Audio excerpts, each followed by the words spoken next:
let's talk about tongues. Because somewhere along the way, people were taught that speaking in tongues means standing in a room, making random noises that nobody understands and calling it the Spirit. No, that's stupid performance. And the pattern is in Scripture, and Acts 2 is the foundation.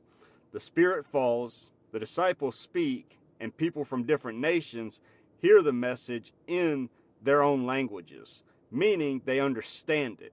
They don't say, wow, listen to those holy noises. They say, how is it that we hear each in our own language in which we were born? That's the point. Biblical tongues carried understanding. The miracle wasn't meaningless sound. The miracle was the message crossing language barriers. Babel scattered language into confusion. Acts 2 reversed that confusion through witness. So if someone tells me biblical tongues are just uncontrolled babbling, I'm going to ask one question. Who understood it? Because in Acts 2, tongues had witnesses, meaning, and edification. Now, go to 1 Corinthians chapter 14. Paul doesn't defend chaos, he corrects it.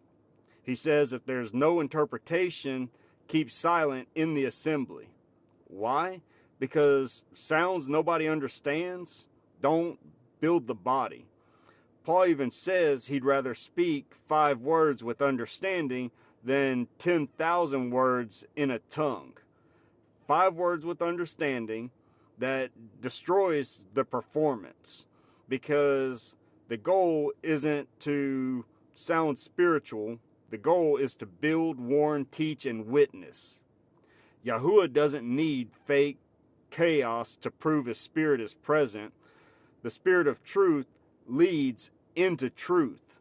Not confusion, not ego, not pressure, not religious theater. So, no, I'm not denying that Yahuwah can give languages, interpretation, or supernatural witness. Acts 2 proves he can. What I'm rejecting is the modern performance version where people are pressured to babble, imitate sounds, and act like that's proof they have the Spirit. That's not Acts 2. That's learned behavior. And it's retarded. Let's just call it what it is. It's noise pretending to be power. And biblical tongues are governed by order. Did it carry meaning? Was it understood? Was it interpreted? Did it edify? Did it testify to truth? Did it align with Yahuwah?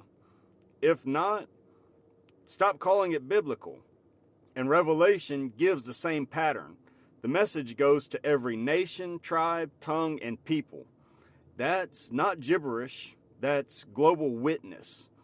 Tongues are about the message crossing language barriers so people can hear truth. False tongues say, look at me.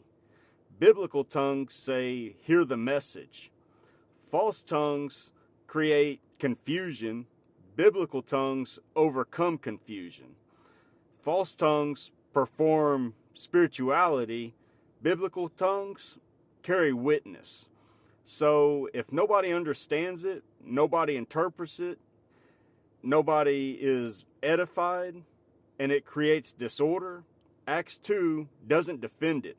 Acts 2 exposes it, because biblical tongues were never meaningless babble. They were intelligible witness, and everything else is just noise dressed up as a spirit.